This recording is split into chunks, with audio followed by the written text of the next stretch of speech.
खुलुमबाय नोंथांमोनखौ बयखौ बरायबाय दिनै 19 अक्ट'बर 2023 बाराया जायो बिस्थिबार फैदो दिननि खौरांफोरखौ बेखेवनोसै। सियालजों गाग्लोबजानानै रायजोफोरा सियालखौ बुथारदों। कामरुप जिल्लानि सिङाव थानाय मिलनपुर गामियाव गुवाहाटीनिफ्राय 16 किल'मिटार गोजानाव मासे सियाला गामिनि 60 सुबुंफोरखौ गाग्लोबनायनि जाहोनाव गामिनि मानसिफ्रा खौसे जानानै लोगो जानानै सियालखौ बुथारदों। सियालजों गाग्लोबजानायफोरनि गेजेराव 60 सुबुंनि गेजेराव निराल कलिता मुंनि सासे आइजोआ बांसिन गाज्रिसिन जोखोम जादों। दा बेखौ गुवाहाटी मेडिकेल कलेज एन्ड हस्पिटालाव फाहामथाय होगासिनो दङ। बजालि जिल्लानि सिङाव थानाय सुरुपेटा ओनसोलनि बाटुवा गामियाव सासे फालांगिरिखौ हरनि समाव सोरबा स्टेमिनि दुथां सुबुंफोरा गाज्रि रोखोमै गाग्लोबनानै थैहां थासारियाव गारना गालांदोंमोन। उनाव जाथायखौ न'खरनि मानसिफोरा खौरां मोननानै मिथिनानै जाथायसालियाव फैनानै फाहामसालिसिमबो लांनाय जादोंमोन आरो फाहामसालियाव फाहामथाय होबाय थानाय समावनो फालांगिरिया जिउ गोमादों बा थैदों आरो पुलिसआ बाटुवा गामिनि राफिकुल आली मुंनि सासे सुबुंखौ सोंनाय फिननाय खालामनो थाखाय पुलिस पादासिम लांनाय जादों। बुथारजानाय फालांगिरिनि मुङा जाबाय दिनेश बनिकिया। नाथाय दिनेश बनिकियाखौ मानि जाहोनाव बुथारखो सोर बुथारखो बेखौ दासिमाव रोखा खालामथ'नाय जायाखै। दा बे जाथायनि सायाव बजालि पुलिसआ गावसोरनि खामानिखौ मावगासिनो दङ आरो दायनिगिरिफोरखौ थाबैनो एरेस्ट खालामगोन होननानै बजालि पुलिसआ रादाय होनाय जादों। केरलानि काजिक'डेआव मोनसे दुखुनांथाव जाथाय। काजिक'डेआव सानै बिसि आरो फिसाया गावसोरनि बाइकजों थांबाय थानाय समावनो बिसोरनि बाइकआ गंनै कारनि गेजेराव नांथानानै सेबथाबजानानै जिउ गोमादों। जाथायनि उनाव बिसि आरो फिसाय सानैखौबो साखाथिनि मानसिफ्रा फाहामसालियाव लांनाय जादोंमोन नाथाय रैखा खालामनो हायासै। थैनाय बिसि आरो फिसायनि मुङा जाबाय साइजु केपि आरो जिस्मा।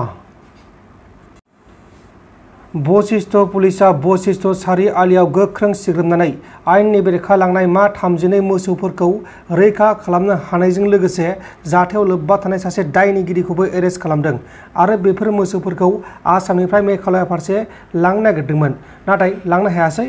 आसाम पुलिसनि गोख्रों सिग्रोमनायाव हमजाबाय।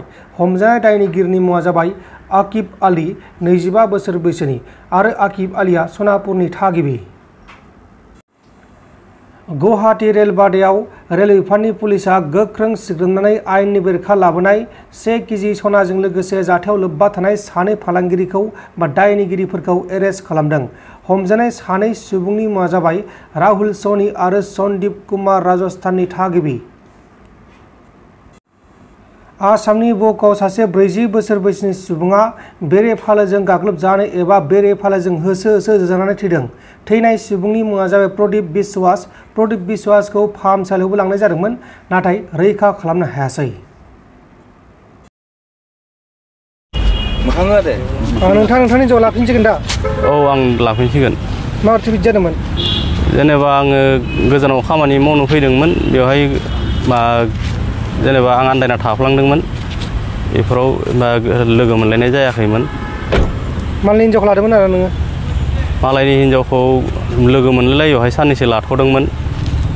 ओमफ्राय दा आंनि हिन्जावखौ लाफिनसिगोन? लाफिनसिगोन आङो। ओमफ्राय जुदि बायसान्स उनाव गारोबा? गारखाला दा? गारखाला। नोंबो लाफिनसिगोन दा हौवाखौ? गाव जुदि बुजिनानै थाफिनोबालाय जेबो नङा। ओमफ्राय ओरैनो सिगांफोर ससियेल मिडियाआव हगारनाय जादोंमोन नामा? हगारनायालाय हगाराखैमोन। हगाराखैमोन ना? ओमफ्राय दा नोंनि हौवाखौ नोङो फोथायबाय ना फोथायाखै? आंलाय सिगांनिफ्रायनो फोथायबाय थाखायो बेखौ। आङो बेबायदि जानाय समावसो आङो खिजानि हिन्जावानो फासायनानै लाबायदां होननानै आं साननानै दंमोन। ओंखायनो नेबाय थादोंमोन गावनि खुगानिफ्राय गाव मा होनो होननानै आंबो खोनासंनो लुबैदोंमोन। दिनै गाव बुंनानै लादों जेदिया आंबो मानिगोन। जुदि उनावबो आंखौ बिदि दा खालामथों आरोना। उनाव जुदि आंखौ बिदि खालामनानै खारोबा हले आंबो बेलेग डिसिसन लानाय जागोन आरो। नोंनि हौवाया नोंखौ गारनाया बेसे गोबाव जाखोमोन? 4 मास जाबायमोन। 4 मास? औ। गुबुन हिन्जावजों थाना दंमोन? औ। ओमफ्राय दा सोरनि हेफाजाबाव हमखो? एक्सिडेन्ट बे आदामोनहा हमनानै होबाय आरो। माबा मोनसे साबायखर बावनो सानो नामा बिथांमोनखौ? साबायखर बयनिबो। दा बिसोरनि आंनो मा बुंनो, आं जेबो बुंनो रोङा बारा। दा बिसोर हमना होबाय जेथिया आंबो बिसोरखौ साबायखर बावबाय।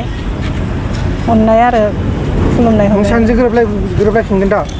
गोरोबलायगोन बायदि फार्स्टनि बायदि? औ गोरोबलायगोन। बिदि गोरोबलाया? लायगोन। बै हिनजावा जुदि फन हरफिनबा नोंनाव मालाबा हिनजावाबो गोरोबलायगोन दे आंनावहाय फनानो गैखायाना फन गैयाबाबो गाव जुदि बिसास खालामनानै जुदि मिलायनानै जायोबालाय गोरोबनानै जानांगोन नङा सिगांनि बायदि जेनेबा हाबा जानानै जेब्ला जेरै गोरोबदोंमोन बेबायदि गोरोबफिनगोन दा औ नोंथांमोन दिनैनि खौरांफोरा बेखिनिल'मोन बेखिनिसिम नायनायनि थाखाय नोंथांमोननिसिम रोजा रोजा साबायखर गोजोन्थों एसेनोसै जै बर' हारिनि